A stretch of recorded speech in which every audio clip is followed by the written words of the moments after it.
नमस्कार,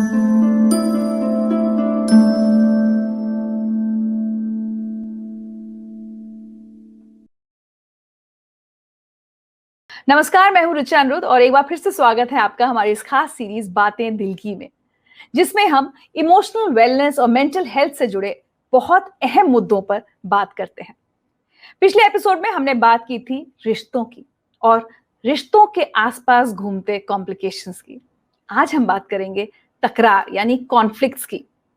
कितने तरह के कॉन्फ्लिक्ट्स हमारी जिंदगी में होते हैं, क्या उनके कोई फायदे और नुकसान भी होते हैं, और कैसे हम डील करें उन कॉन्फ्लिक्ट्स या उन तकरारों से। इस पर बात करने के लिए आज मेरे साथ जुड़ रही हैं संजीवनी सोसाइटी फॉर मेंटल हेल्थ से वॉलंटियर काउंसलर अरविंदर। तो सबसे पहले मैं आपसे समझना चाहूंगी कि हमारी जिंदगी में अगर कॉन्फ्लिक्ट्स को डिफाइन करें तो क्या होती है कॉन्फ्लिक्ट्स और किस किस तरह की कॉन्फ्लिक्ट्स होती हैं? कॉन्फ्लिक्ट या तकरार एक बहुत ही नॉर्मल नेचुरल प्रोसेस है हमारी जिंदगी का। तो कॉन्फ्लिक्ट को अगर हम सोचें कि क्यों हो जाती है, क्यों होती है, क्योंकि तकरार, जैसे आपने शब्द का टकराव, तो दो डिफरेंट इमोशंस का या अपोजिंग इमोशंस का तकरार हो जाता है, तो वो इंटरनल कॉन्फ्लिक्ट हो जाता है। या बाहर जैसे दो अपोजिंग फोर्सेस का अगर आमना सामना हो जाए तो वो कॉन्फ्लिक्ट की सिचुएशन को एक जन्म देता है, जिसे कहते हैं। इमोशनली जो डिफरेंट या कॉन्फ्लिक्टिंग या अपोजिंग इमोशंस होती हैं, वो रीजन होता है एक कॉन्फ्लिक्ट या तकरार के पैदा होने का। और जैसा मैंने कहा कि ये बहुत ही नेचुरल है, हम सबके साथ होता है, बाहर भी होता है। तरह तरह के तकरार हैं, इंटरनल है, हमारे अंदर है, बाहर का तकरार हमें सबको दिखता है। अब एनवायरनमेंट से तकरार है, there is a conflict in the environment, क्योंकि हम अपनी एनवायरनमेंट के साथ जैसे डील कर रहे हैं, उससे कितनी सिचुएशंस निकल के आ रही हैं जो आज हम इस तरह से बातचीत कर रहे हैं वर्चुअल तरीके से, वो भी इसी एनवायरनमेंट में कॉन्फ्लिक्ट की वजह से हुआ है। रिलेशनशिप्स में कॉन्फ्लिक्ट हो जाता है, हमारे रिलेशनशिप्स पति पत्नी, पेरेंट चाइल्ड, बॉस के साथ, भाई बहन के साथ, माता पिता के साथ, फ्रेंड्स के साथ, बहुत जगह कॉन्फ्लिक्ट हो जाता है। और एक कॉन्फ्लिक्ट होता है काम पे, हमारे प्रोफेशनल स्पेसेस में, वहां पे भी कॉन्फ्लिक्ट हो जाता है। तो कॉन्फ्लिक्ट इज वेरी इनहेरेंट, ये तो हमारे जैसे एक हमारी लाइफ के फैब्रिक में एक इनहेरेंट चीज है, पर हम इसे हमेशा समझते हैं कि ये अच्छा नहीं है, क्योंकि शब्द है तकरार, टकराव, तो उस तरह की इमोशंस को लाता है, तो हमें लगता है कि जैसे अच्छा नहीं। तो जैसे रिलेशनशिप्स की अगर बात करें कॉन्फ्लिक्ट की, तो क्या हमारे तकरार हमेशा किसी ऐसे व्यक्ति से होगी जो हमसे थोड़ी अलग पर्सनालिटी का होगा, इसलिए टकराव होता है? मतलब टकराव की वजह क्या हो सकती है कॉन्फ्लिक्ट की? तकरार की बहुत सारी वजह हो सकती हैं, और सबसे बड़ी जो वजह है वो है हमारी अपनी लैक ऑफ क्लैरिटी। जब हमें अपनी जरूरियात का नहीं पता होता, जब हमारा अपना सेल्फ एस्टीम या हमारा अपने ऊपर कॉन्फिडेंस जो है वो कम होता है, तो हम अपनी बात को तरीके से रख नहीं पाते। तो क्या करते हैं कि जो दूसरा पावर इक्वेशन में थोड़ा हाई होता है, जो हम परसीव करते हैं कि हाई है, हम उसकी जो बात से दब जाते हैं, पर अंदर हमारे वो चलता रहता है। पर मेन प्रॉब्लम ये होती है कि जब हम कम्युनिकेट नहीं कर सकते, जब हम अपने आप को समझ नहीं पाते, अपनी जरूरतों को समझते नहीं है, और समझ नहीं पाते तो फिर प्रकट भी नहीं कर पाते, और प्रकट नहीं कर पाते तो हमें जो जरूरत है वो मिलता नहीं है, तो हमारे अंदर एक कंफ्यूजन पैदा होती है। जब वो कंफ्यूजन होती है तो वो जब बढ़ती रहती है तो एक कॉन्फ्लिक्ट हो जाता है, फिर वो बाहर भी दिखना शुरू हो जाता है। तो रिश्तों में तो अक्सर इसी तरह से होता है कि एक का पावर चलता रहता है, एक सुनता रहता है, एक बोलता रहता है, तो वो एक पैटर्न सेट हो जाता है और एक पर्सनालिटी बन जाती है। तो अगर हमारी पर्सनालिटी उस तरह की हो जाती है कि हम बहुत अडेप्टेबल हो जाते हैं, कि जैसे भी कहा हम एडजस्ट करते रहते हैं, तो फिर उससे कंफ्यूजन और कॉन्फ्लिक्ट हमारे इंटरनल बढ़ता रहता है। और जब इंटरनल बढ़ता रहेगा तो वो फिर कभी ना कभी आके हमारी एक्सटर्नल एनवायरनमेंट में भी दिखेगा, तो रिलेशनशिप्स में भी दिखेगा। तो चिढ़ या गुस्से के फॉर्म में हम एक्सप्रेस करने लगते हैं उसको बाद चिढ़ में, गुस्से में, डिप्रेशन में, लो हो जाएंगे। कभी कभी कॉन्फ्लिक्ट से ये भी होता है कि हम गिव अप कर देते हैं, हम बिल्कुल लो हो जाते हैं, हम कहते हैं क्या फायदा, विड्रॉ कर जाते हैं, इनडिफरेंस आ जाता है हमारे अंदर, मतलब कोई इमोशन ही नहीं रहता है। या दोनों अपने आप को विक्टिम समझने लग जाते हैं, दोनों को लगता है कि दूसरा उन पे ज्यादती कर रहा है। अक्सर आप रिश्तों में देखिए ऐसे ही लगता है। हाँ, कि हर एक को लगता है मैं सही हूँ, मैं विक्टिम हूँ, मैंने इतना एडजस्ट किया लेकिन दूसरे ने नहीं किया। और कारण सिर्फ यही हुआ होता है कि कभी दूसरे की जरूरियात समझी ही नहीं, पूछी ही नहीं, अज्यूम कर लिया। रिश्तों में अक्सर क्या हो जाता है, अगर वो मुझे प्यार करता है या करती है तो उसे मेरी जरूरत समझनी चाहिए। बोल के मिला तो फिर क्या फायदा, मांगना पड़ा तो फिर क्या फायदा। लेकिन जी जी। हुआ क्या कि आपने अपनी इमोशनल नीड को एक्सप्रेस ही नहीं किया, एक्सप्रेस नहीं किया। आप अंदर अंदर आप उसको, आप अपने अंदर मन मुटाव सा आता रहा, कश्मकश सी होती रही आपके दिमाग में, ये ऐसा क्यों है, मैं इतना कर रहा हूँ या कर रही हूँ लेकिन मुझे कुछ मिल नहीं रहा है। तो इसे हम वो टेक्निकल लैंग्वेज में थोड़ा वो एनाबॉलिक करके कहते हैं, एनाबॉलिक कॉन्फ्लिक्ट कहते हैं, जो दिखता है। और दूसरा होता है कैटाबॉलिक, जो बड़ा सटल होता है, चलता रहता है, घुन की तरह हमें खाता रहता है, फिर एक दिन वो कैटाबॉलिक हो जाता है और अब बूम सामने आ जाता है झगड़े की तरह। कई बारी आप कई कपल्स में देखेंगे, आप कहेंगे अरे इनका तो लगता ही नहीं था कि कभी मनमुटाव है, जी जी इनका जी। तो हमें हाँ। कभी लगा ही नहीं कि ये कभी एक दूसरे से डिवोर्स की नौबत आ जाएगी। पर वो कॉन्फ्लिक्ट चल रहा होता है और वो कॉन्फ्लिक्ट हवा में दिखता है, वो कॉन्फ्लिक्ट मौजूद होता है। जब आप कभी ऐसा हुआ, कभी कहीं गई है तो लगता है कि the air is so thick कि चाकू से काट ली जा सकती है, ऐसा लगता है कभी। So that is actually a classic situation जहाँ conflict is in the air, जो प्रकट ना हो, जो दिखे नहीं। क्योंकि हर एक बारी कॉन्फ्लिक्ट का ये मतलब नहीं है एंगर और गुस्सा और तोड़फाड़। हर बारी कॉन्फ्लिक्ट एक्ट आउट नहीं करता है, कई बारी कॉन्फ्लिक्ट हम इंटरनलाइज कर जाते हैं और फिर हम अंदर ही अंदर विक्टिम फील करते हैं या सेंस ऑफ फेलियर फील करते हैं। आई फेल्ड, क्योंकि मैं इस रिलेशनशिप को, इस कॉन्फ्लिक्ट को रिजॉल्व नहीं कर पाई या कर पाया, तो आई हैव फेल्ड। और भावनात्मक तौर पे जब हमारी जरूरियात पूरी नहीं होती तो वो कॉन्फ्लिक्ट को जन्म देता है, चाहे वो काम पे हो, चाहे वो रिश्तों में हो, चाहे हमारे अंदर हो। दिल कुछ कहता है, दिमाग कुछ कहता है, दिल की सुनो, दिमाग की सुनो। कश्मकश चल रही है, दिल की सुनो तो दिमाग कह रहा है ये गलत है, मत कर मत कर मत कर। बाहर जाने का मन है, आइसक्रीम खाने का मन है, पिक्चर देखने का मन है, दिमाग कह रहा है कोविड है मत जा। ये इंटरनल दिल की कॉन्फ्लिक्ट सुनो, मतलब मैं बहुत बहुत छोटा सा एग्जांपल दे रही हूँ बताने का कि कई बार है। Conflict is as simple as that. And the point I am making is कि कॉन्फ्लिक्ट बुरा नहीं होता, क्योंकि कॉन्फ्लिक्ट से ही सॉल्यूशंस भी निकलते हैं, नए नए तरीके सोचने के निकलते हैं। हर तरह से कॉन्फ्लिक्ट बुरा नहीं है। अगर आप रिएक्ट कर रहे हैं हर कॉन्फ्लिक्ट में तो प्रॉब्लम है, क्राइसिस है। नहीं तो कॉन्फ्लिक्ट आपको एक नया नजरिया भी तो देता है सोचने का। कॉन्फ्लिक्ट का सिर्फ मतलब यही है कि एक डिसएग्रीमेंट है और कुछ नहीं। कॉन्फ्लिक्ट अपने आप में बुरा या अच्छा नहीं है, वो कॉन्फ्लिक्ट चाहे बाहर वाले से हो या हमारे अंदर अपने आप से हो, डिसएग्रीमेंट है, अच्छा या बुरा नहीं है। उसको हम कैसे हैंडल करते हैं वो उसको अच्छा या बुरा बना देता है। तो जो हमारा इंटरनल कॉन्फ्लिक्ट होता है अरविंदर जी, क्या वो हमेशा दिल और दिमाग के बीच होता है? दिमाग में जैसे क्या चीजें आएंगी, हमारे वैल्यू सिस्टम्स हैं। जैसे अगर हमारे वैल्यू सिस्टम्स और जो हमारा प्रेजेंट सर्कमस्टांस है उसमें बिल्कुल अपोजिंग फोर्सेस हैं, तो कॉन्फ्लिक्ट आएगा। वो हमारा अंदरूनी कॉन्फ्लिक्ट है कि मैं प्रैक्टिकल हो जाऊं या मैं अपने वैल्यूज जो मैंने, तो जो मुझे मेरे पेरेंट्स ने या जो मैंने सीखे हैं, जो मैंने इतने साल से मेरे बिलीफ सिस्टम है, मैं उनको बिलीव करूं, उनसे उनके साथ रहूं, या दुनियादारी जिसे आजकल हम कहते हैं ना कि दुनियादारी कहती है कि आप ऐसे करें, अब मैं उससे चलूं या मेरे जो माता पिता ने सिखाया झूठ नहीं बोलना चाहिए।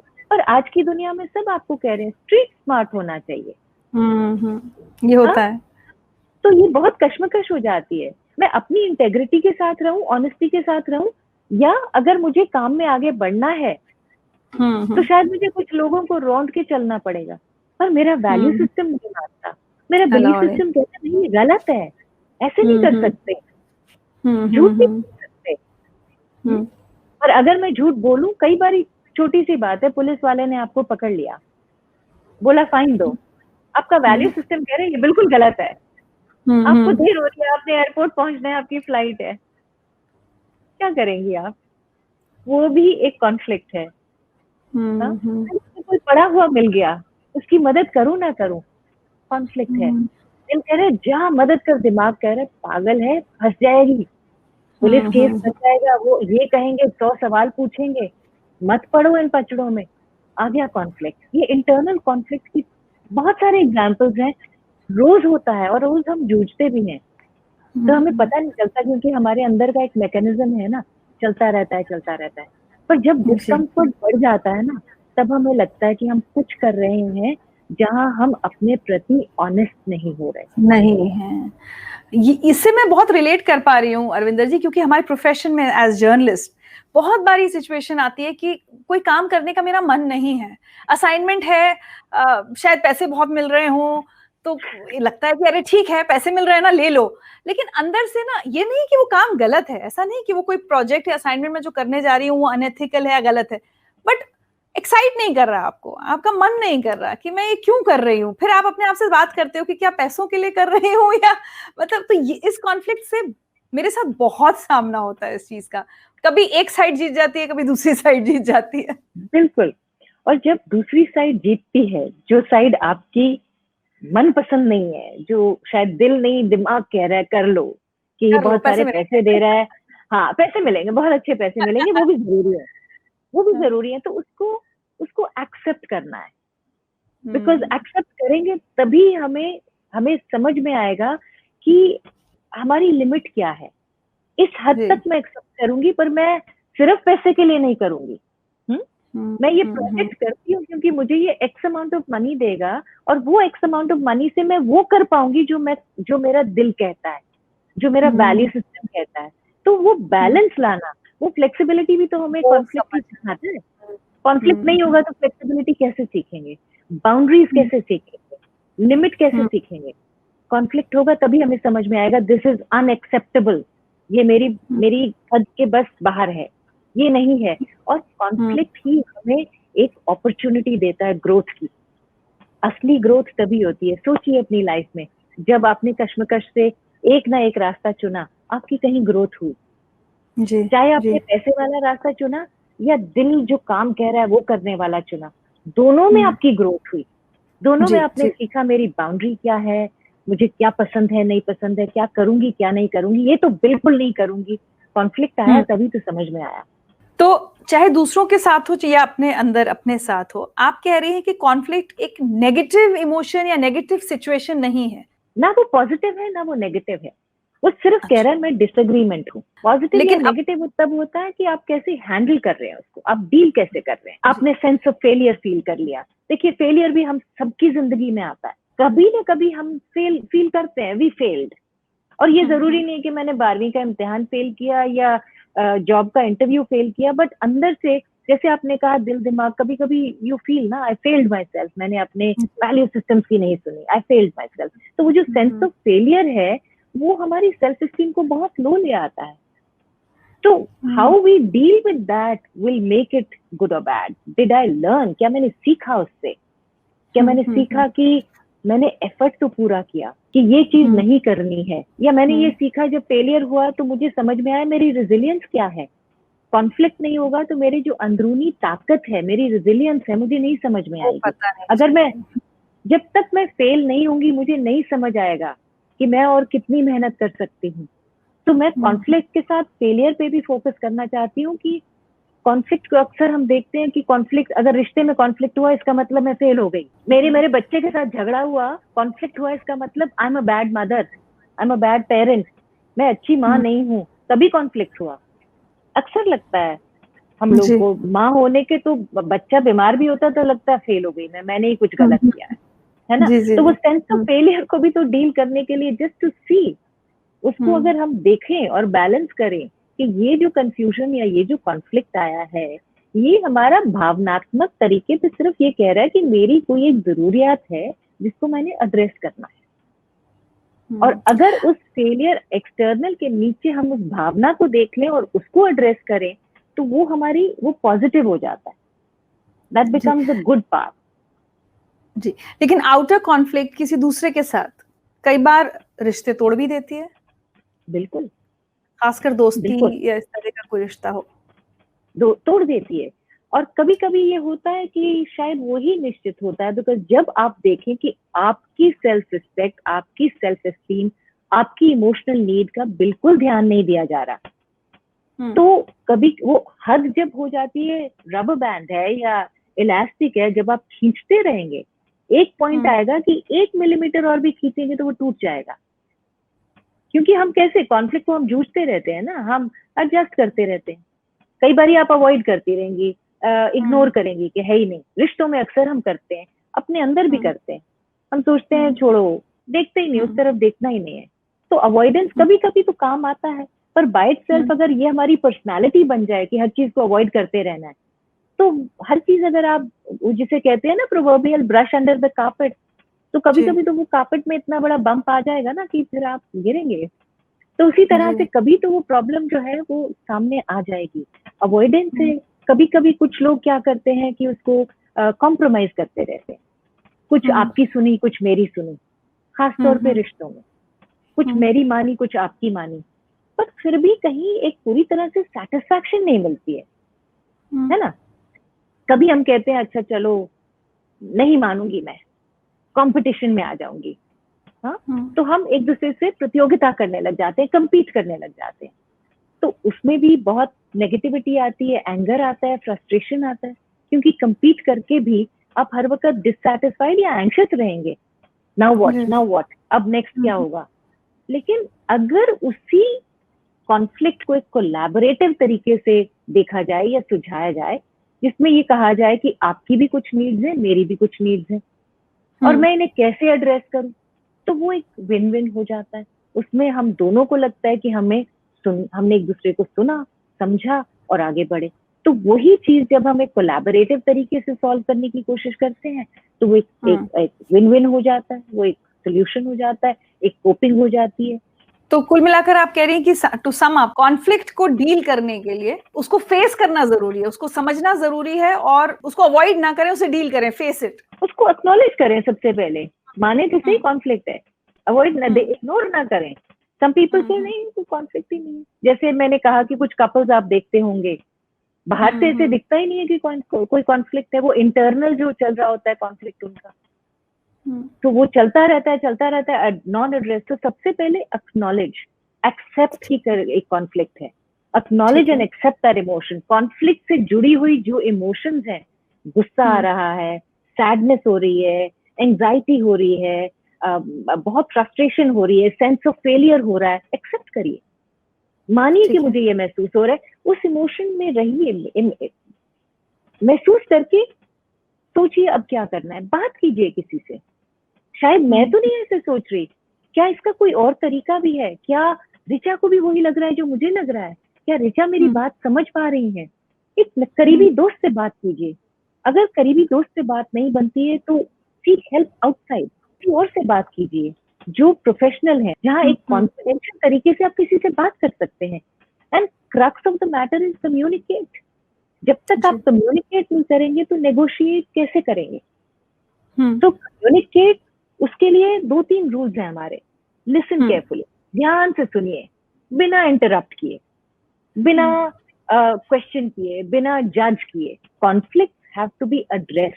अगर उनको एड्रेस नहीं करेंगे, उनको एक्नॉलेज नहीं करेंगे, और इसमें एम्पैथी का बहुत बड़ा रोल होता है कि दूसरे के नजरिए से भी देख पाए, क्या हम दूसरे के नजरिए से प्रॉब्लम देख पा रहे हैं, और अपनी जो जरूरत है, अपनी भावनात्मक जरूरत को क्या हम बड़े सक्षम तरीके से रख पा रहे हैं।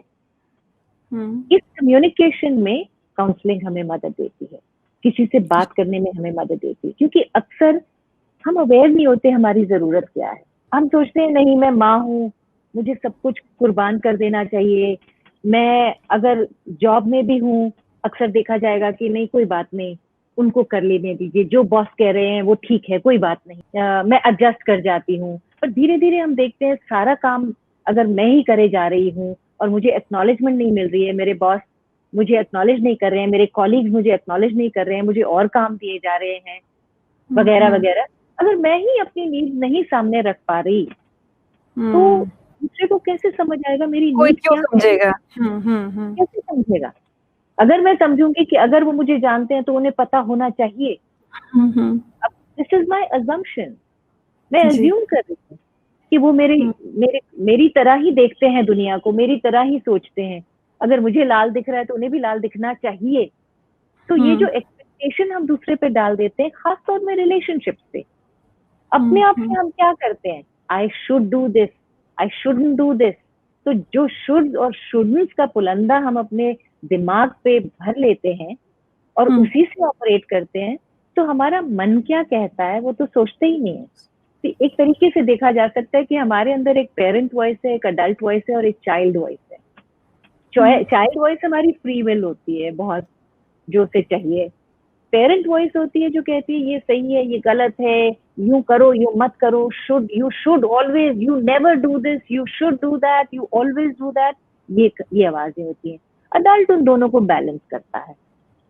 तो जितना हम अपने कॉन्फ्लिक्ट को मैनेज करेंगे, उतनी हमारी अडल्ट वॉइस जो है वो हम क्लेम करेंगे और फ्री अपने को खुल के आने देंगे। तो जब इन तीनों चीजों का, और ये तीनों में से ये नहीं है कि अडल्ट ही होना चाहिए, चाइल्ड भी बहुत जरूरी है, पेरेंट भी बहुत जरूरी है। अगर हमें दायरे नहीं पता होंगे तो फिर तो कॉन्फ्लिक्ट और भी आएगा। अगर ऑल चाइल्ड होगा तो मैं तो बस, हम लोग खेलते ही रहेंगे, काम नहीं करेंगे, सोते ही रहेंगे। तो अगर फुल पेरेंट होगा तो हम कुछ दिल की बात सुन ही नहीं पाएंगे, सुनेंगे नहीं। तो एक बैलेंस कहीं ना कहीं दिल और दिमाग के बीच भी, और अगर कोई दूसरे इंसान के साथ रिश्ता है तो वहां पर भी एक balance. So I think the key to a conflict free life would be balance. Yeah, to listen, to communicate. When you listen and when you communicate, the balance comes. Because कई बारी बैलेंस शब्द भी समझ में नहीं आता कि किन चीजों में बैलेंस करें। तो अगर आप बैलेंस शब्द कह रही हैं तो बैलेंस करें लिसनिंग में और कम्युनिकेशन में। सुने भी और अपनी भी नीड को कम्युनिकेट करें। हाँ, कितना जरूरी है। हम लोग कई बार या तो सुनते नहीं है या अपनी कहते नहीं है, और दोनों चीजें बहुत जरूरी हैं। जी, अपने आप से भी और बाहर से भी। तो चाहे आप एनवायरनमेंट में कॉन्फ्लिक्ट ले लें, रिलेशनशिप में ले लें, वर्क प्लेस में ले लें, इंटरनल सेल्फ से ले लें, सभी जगह बैलेंस। आपने बड़ा प्यारा शब्द यूज किया Richa, balance between listening and balance between communicating. बिल्कुल अरविंदर जी, अक्सर हम लोग देखते हैं, और मेरा ऐसा पर्सनली मानना हो सकता है गलत हो, कि परिवार में महिलाएं कई बार ये करती हैं कि किसी की कोई बात बुरी भी लगी लेकिन कहती हैं जाने दो, छोड़ो, क्योंकि अगर वो बात कम्युनिकेट करने की कोशिश करेंगी तो हो सकता है दूसरे लोग बुरा मान जाएं या घर में वही तकरार, कॉन्फ्लिक्ट की स्थिति पैदा हो जाए। इसलिए महिलाएं कहती हैं छोड़ो, हटाओ। जो आप कह रही है कि नजर फेर लेना या अवॉइड करना, हर घर की कहानी है मुझे लगता है ये। और अवॉइड करते हैं क्योंकि हमें लगता है दूसरे को बुरा ना लग जाए, कहीं मैं तो नहीं ज्यादा सोच रही इसके बारे में। तो मेरे अंदर फिर कॉन्फ्लिक्ट शुरू हो गया दिल और दिमाग में, शायद मैं ओवर थिंक कर रही हूँ, इतनी भी बड़ी बात नहीं है, मैं ज्यादा टची हो रही हूँ, अच्छा छोड़ो, मेरे एक मैं चुप हो जाती हूँ, घर परिवार का सुख शांति ना भंग हो जाए। तो ये इस तरह से करते करते ये जो कॉन्फ्लिक्ट हमारे अंदर चलता रहता है, बड़ा सटल होता है, हमें खुद भी समझ नहीं आता, सालों साल चलता रहता है। इसलिए हम कहते हैं कैटाबॉलिक कॉन्फ्लिक्ट। तो ये जो कैटाबॉलिक कॉन्फ्लिक्ट है ये चलता रहता है। और इसका दूसरा फॉर्म जो होता है एनाबॉलिक, जैसे वर्ड कहते हैं, इन योर फेस, एकदम सामने फिर हट के आता है। तो ये अगर कैटाबॉलिक बहुत साल चलता रहेगा, अनएड्रेस्ड रहेगा, तो फिर वो एक ना एक दिन एकदम से हट के आता है। तो कभी लगता है कि अरे इनको हुआ क्या, हमने किया क्या, हमारे ऊपर इतनी बुरी तरह से। तो वो जो एक्सप्रेशन होता है उस कॉन्फ्लिक्ट का, जब घड़ा भर गया तो वो एक भी बूंद और वो छलकता ऐसे है कि पूरा घड़ा सर पे गिर जाता है। तो वो जो उससे अच्छा है कि आप उसको कम्युनिकेट करते रहिए।